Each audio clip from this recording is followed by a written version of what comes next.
I wear a helmet when I ride my bike. It doesn't matter how long or short the ride, I will always be sporting that styrofoam encased in protective plastic confidently. Well, sort of confidently.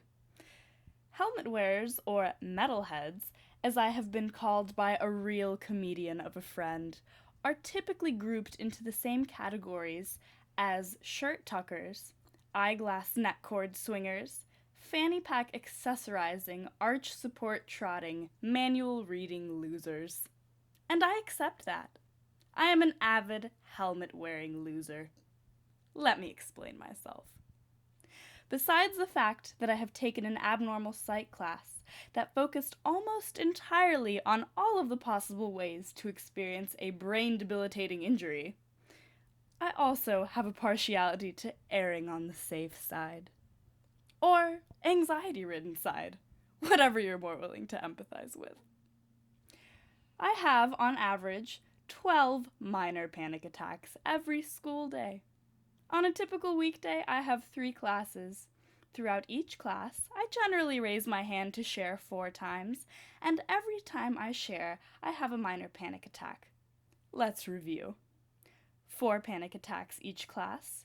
3 classes a day equals 12 panic attacks a day. This anxiety applies itself to most of my life. For example, wearing a helmet to bike to class. Don't feel bad though.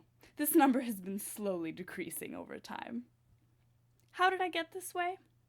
My life has had few tragedies, no real traumatic experiences, and not even a few broken bones.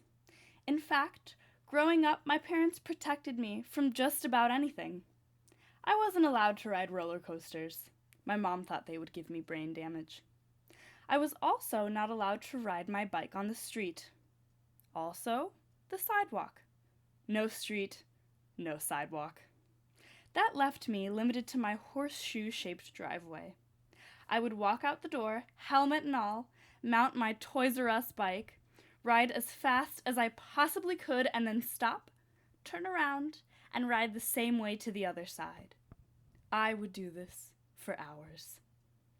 Besides some silly restrictions delegated from my mother, my father is a chronic worrier.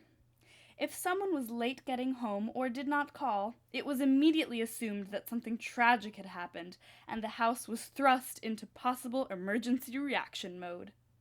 So, not only did I grow up fearing brain damage, I also feared, with every late arrival, becoming the protagonist of a Charles Dickens novel. Whether it be upbringing or genetics, I now, by choice, abstain from roller coasters, cringe at the thought of jumping off a high dive, opt out of any trust fall exercises, jitterbug at the thought of sharing in class, and last but not least, wear a helmet when I ride my bike.